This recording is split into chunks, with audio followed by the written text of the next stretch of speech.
Hey guys, welcome back to the garage. So for today's video, we're going to be diving back into the Z06 project. It's been probably a month or two. I was working over in Portland at the shipyard on the ship, and finally back here in the garage to get back tackling the Z06 project. So in the last video we did, we pulled the valve train apart and did the wiggle test and found that we had bad valve to stem guide clearance, so the head's got to come off. I'm going to send them out to a shop to have them machined. So in today's video, we're going to be pulling the heads off the LS7, and I'm going to take you through what's involved in doing that. So stay tuned.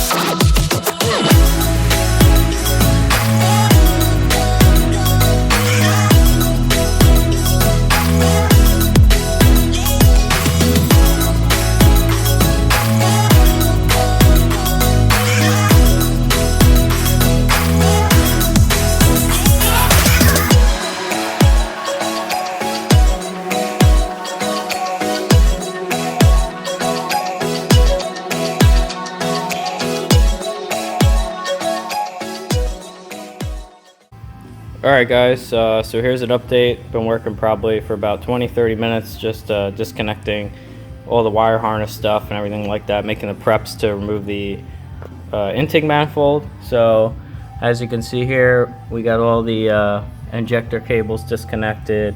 I had to remove all the cables from the alternator to pull that harness back through here. So there's that power wire control, also all the vacuum lines. This was to the MAF sensor, valve cover, vacuum line back here, and we'll go over to the other side. Pretty much the same thing. Vacuum lines, the harness going across for the fuel injectors.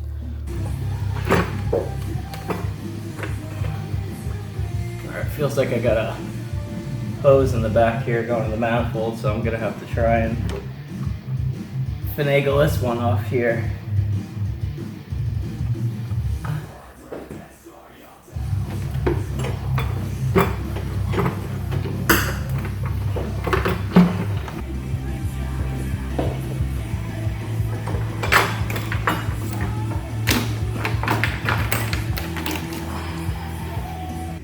Alright, so we got the first big milestone done on this project. We got the intake manifold off.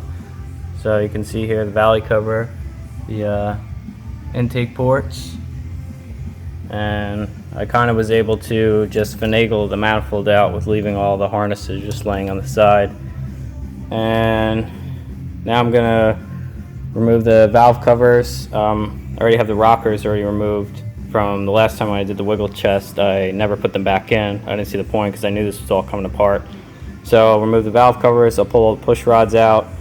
Then I'll probably disconnect the exhaust manifolds, and then I'll have to lift the car up to drain all the fluids out before we break the heads free.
Alright, so exhaust manifolds are broken loose. They're still a little tight against the head. There is some clearance there, as you can see, but they're pretty stiff. But all the bolts are out. You can see the gaskets are free, so I don't think we'll have a problem lifting the head up. So next thing I got to do is just remove all the push rods. I'm going to keep them in sequence, number them, and then I think we're ready to lift the car up and drain the fluids, obviously before we pull the head so we don't flood the whole engine out with coolant. And yeah, I think that's the update for now. We got the intake manifold set over here. Put all the bolts back and everything in there. K&N intake there. And then this is kind of the tool setup I do when I'm working. I'll break my stuff out of my toolbox over there, and I'll stage it on my service cart here that I keep right next to the car. So this was pretty much like everything I figured I needed when I started. So I have my socket rails laid out, pry bar, pliers, screwdrivers, ratchets, extensions, and so that way I don't have to keep going back and forth to the box. I have this right next to me while I'm working. I can just switch tools out. It's pretty convenient. And then from the last video we did when we did the wiggle check, here's the coil packs, the plastic LS7 covers, valve covers, and then the spark plugs are laid out from each cylinder. And then under here I have all the rockers laid out in sequence with the lash cap. So those are all laid out in order. And then probably right next to it here, I'll move this stuff, coffee, and put the push rods so that way the whole valve train is all together in one area. Alright, so I got the push rods removed. I was thinking for a little bit how I was going to lay them out, keep them organized so they didn't get mixed up. So I ended up just taking this piece of 2x6 I had laying around. I drilled pilot holes in them just to stand the push rods up in, so they all stayed in order. I blew the holes out with air so there wouldn't be any chips, and then obviously before I put these back in I'll just blow air through them, make sure the oil passage isn't clogged, it didn't get a little piece of sawdust. But that should be a check you do anyway before you reassemble a valve train, is make sure that your push rod oil passages are cleared so you don't worry about burning up a rocker.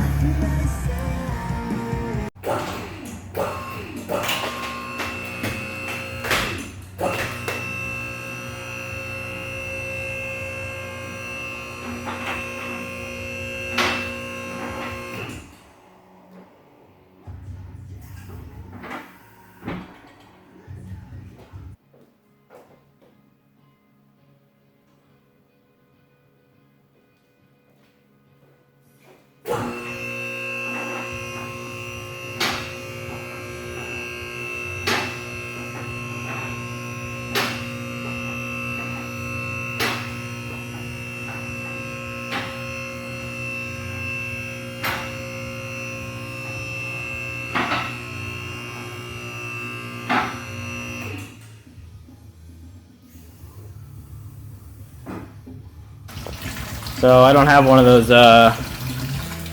fancy little gooseneck funnels on the trolley, so I took my little work stool, my Home Depot bucket, and I'll just drain the coolant out now. So we'll let that finish up and then we'll come back.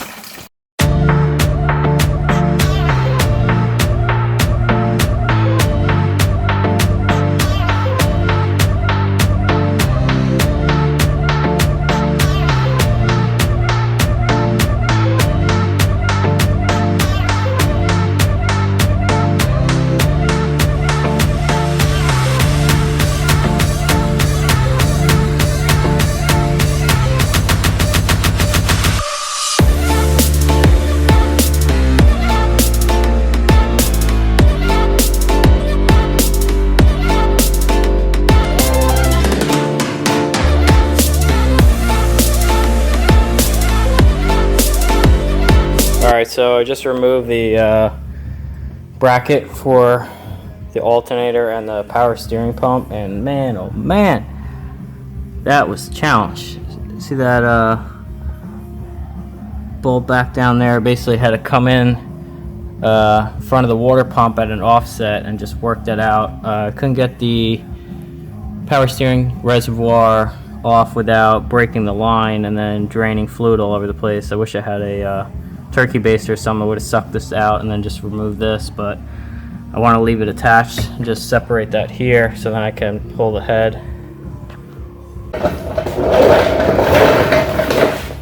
Okay, so we got the car back up in the air. I'm gonna have to disconnect the headers here to separate them from the head, because right now the flange on the header is blocking some of the head bolts, so I can't go forward with removing the heads. I'm gonna put long tube headers on this car anyway, so we're gonna go ahead and get these out of the way now, and then that way they're done for when I get the new headers. We can put them in with the new heads.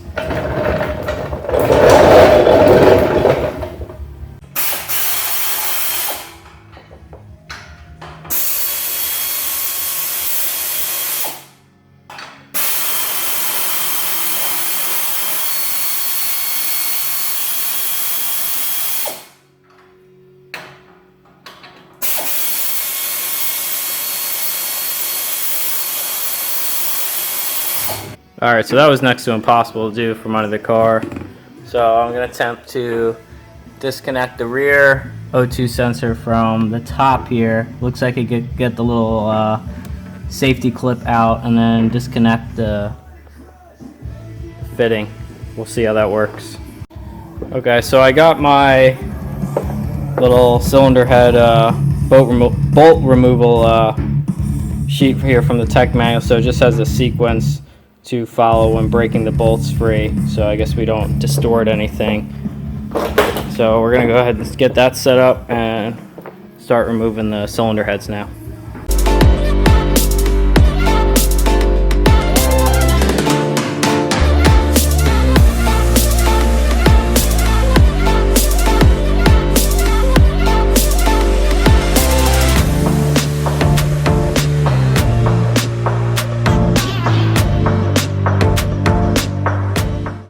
Alright, so we got this one head on the driver's side broken free. So what I'm going to do now is just back the bolts out enough and then bump the head free, so that way if there's any coolant or anything left in it, it's not going to go down into the bolt holes.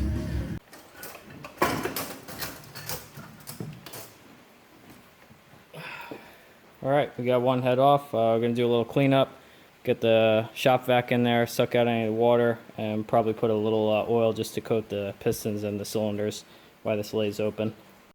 Alright, so here's the update. Got both heads removed. Vacuumed everything out. Here's how the pistons look, cylinder bores. So it looks like to me, number one definitely has a lot more carbon buildup, probably because it was burning oil due to that bad valve guide. The other ones don't look too bad. And then here's the other side.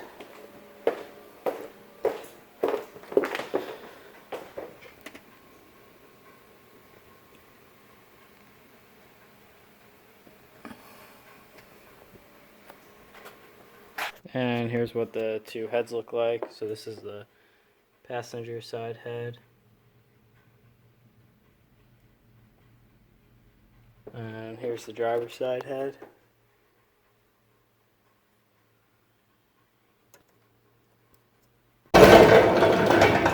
Alright, so next I'm going to try and get the exhaust manifolds out, see if I can work them down through the car now that the cylinder heads are removed. The passenger side one you could pull up this way, so I just kind of pushed and wiggled it up, and I think I can get it out over here.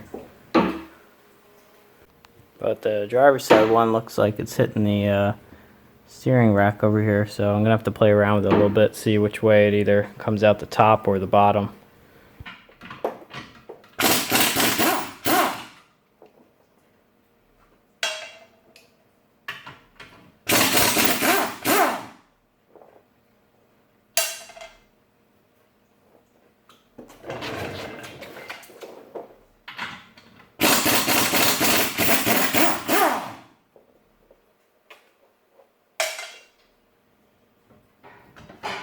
To separate the downpipe section there from the manifold on the driver's side to get it out, but the passenger side just lifted right out from in the engine bay. So that was a little bit of a pain, but it does separate, and then you just pull this down through the bottom, and then this one up through the top. Well, here's the cylinder heads, and they're all ready. I'm going to bring them to the shop and have them shipped out. And in our next video, hopefully we'll be putting them back on.